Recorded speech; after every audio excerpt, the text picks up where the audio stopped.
What's going on, guys? Alex with AJ Duelist, and we have another topic of discussion video.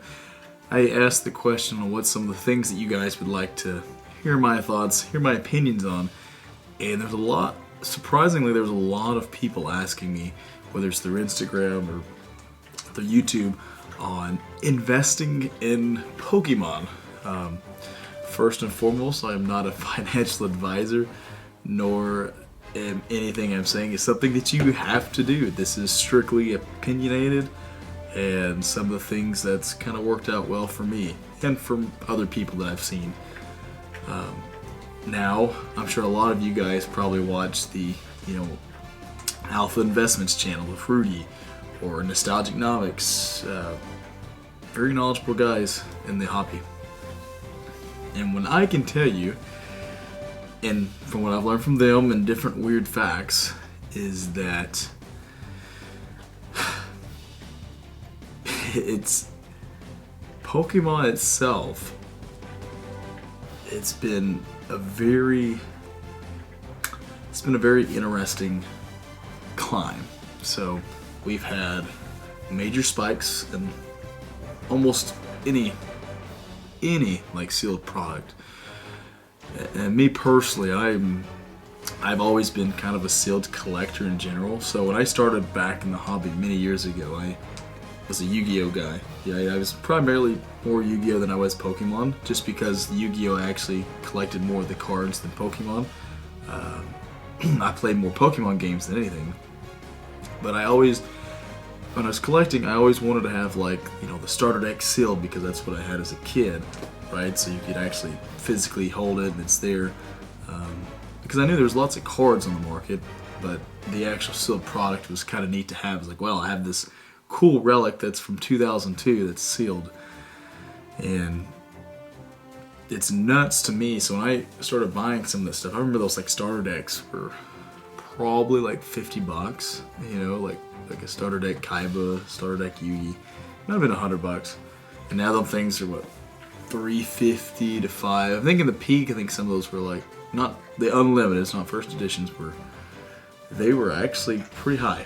And I mentioned all this because I wasn't buying these things because I thought they were just gonna shoot up. I bought a lot of these things, even some of my Pokemon sealed stuff, because I really enjoyed the product. I don't know how. Maybe that's luck, I guess a lot of people can say. But it goes to show, now Alex with Nostalgic Nomics, he mentioned that, I believe it was like 10 years, and he's got wonderful videos, explaining all this. But he actually stated that in the last 10 years, just Pokemon sealed, not talking Yu-Gi-Oh sealed, because Yu-Gi-Oh sealed in modern has not been very good, but Pokemon sealed has actually outperformed the S&P 500 tenfold, like an astronomical amount, especially certain sets. Like if you picked a lot of the really good sets, like think of Evolving Skies. That was one set that I absolutely loved, and I was fortunate enough to be able to buy a case here and there of Evolving Skies. And you've seen the price on that. What is it, like $700 a box? I think before the little dip we had, it was almost $5,000 a case. Like nuts, right? Like that's almost buy you a beater car. So I think there's some merit to that. I think with Pokemon being the largest TCG in the entire world, it's always going to hold some ground. I really do. I really believe that. Now, do I believe that should be your main investment? Like if I'm sitting with a bunch of older folk or people like established, probably not. I kind of look at my Pokemon and Yu-Gi-Oh collection or investment kind of like think of like your portfolio. You have certain things that you kind of have more money in than others, and I would say my Pokemon stuff is probably at 10%. Maybe sometimes it depends on how heavy I acquire things without selling them. Like it might be upwards of like 15 to 20% of my actual total net worth, but at the end of the day, it's still not the big chunk of what I have. And now I know some people. Dog. Sorry, the dog's chewing away like crazy. But I know some people, they put all their money in that.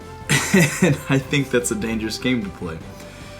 Now I know on the other side of token, you don't want to have too many facets that you put your money in, because then it's so spread out that it's hard to make those big X's on money.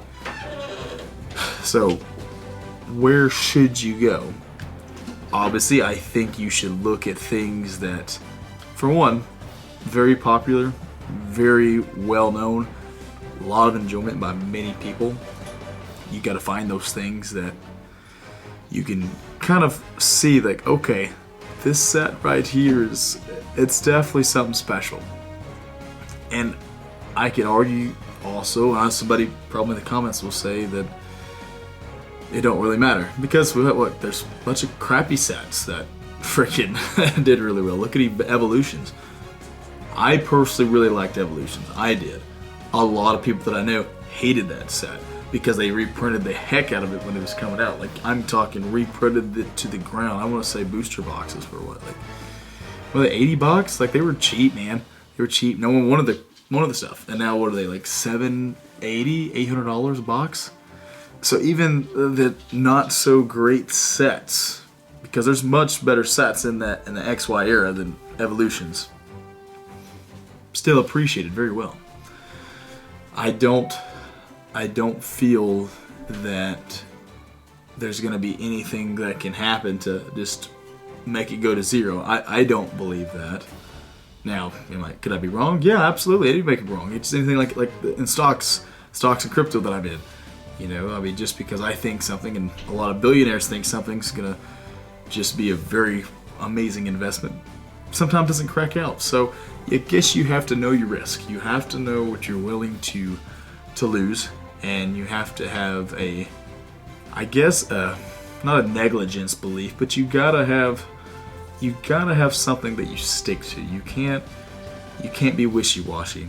So if you're gonna invest in this hobby, you gotta actually put your money into it. Actually do it. Don't just buy one blister here, one blister there, and then that's not really you're not gonna make a bunch of money on a $3 blister. Could it be like $30 one day? Yes, but you made a total of $27 off that. You see, you got to see the bigger picture, guys. It takes more money. The more money you have, the more money you can make, essentially. The margins in Pokemon in general are very slim. Shops maybe make 5%, 10% if they're lucky. Maybe, because they're trying to sell some of this stuff. So it's a very long-term game. It's not quick money, quick tendies. I think that's what frickin' Rudy from Alpha says, like quick tendies, right? It's definitely nothing quick, and I don't think you guys should believe that you're going to get rich off Pokemon unless you just have an astronomical amount of money that you can put into the hobby.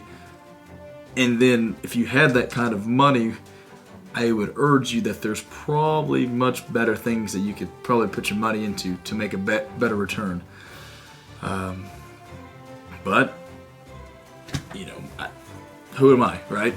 just some guy on YouTube that just loves collecting, and I just happen to buy and sell Pokemon Yu-Gi-Oh cards on the side, because I just kind of helps my little hobby out. So you kind of take that for what it's worth, guys. I'm not telling y'all what to do, how to do it. That's one of my opinion. I think that's it. I think it's a great thing for a small portion of your portfolio. I think it's wonderful because it gives you a little diversity. You can have fun doing it, because everybody loves looking at cardboard, right? We all love looking, at like the shiny stuff, right? Like, we all love looking at that. So just be careful. Don't invest more money than you're willing to lose. If you are going to take it seriously, buy the sets that actually have stuff that people want, to get a better possibility of an ROI.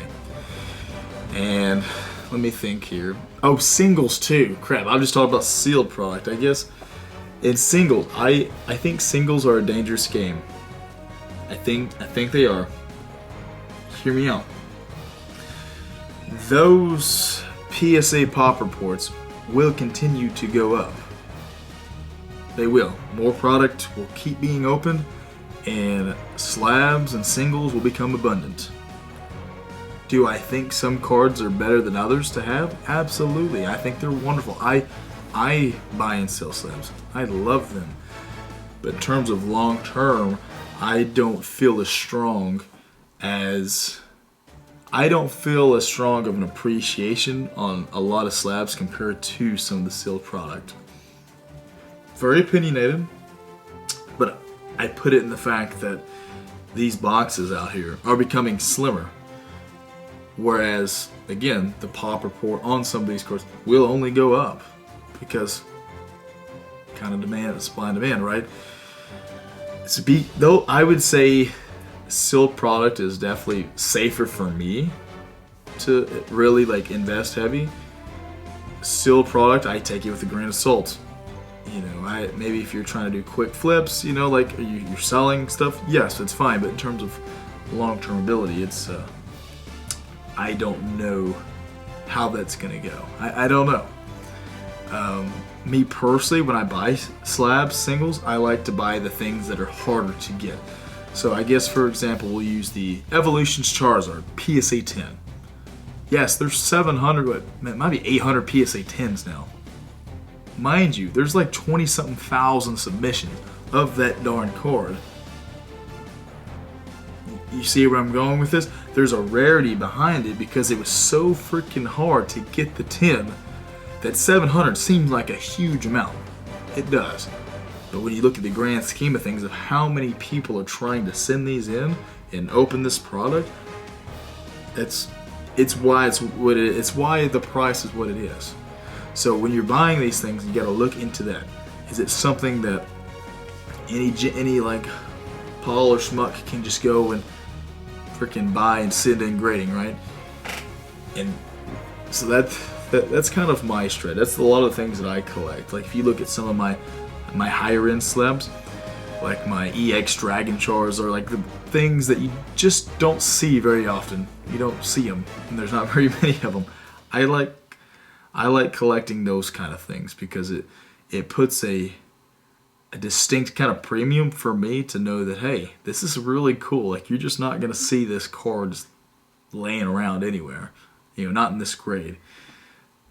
That's kind of the things that I guess you can consider it like an investment long term, but I don't know. I could care less about the investment side on my slabs. To me, that's kind of like that's more collecting to me, my PSA side, my cards, because that has a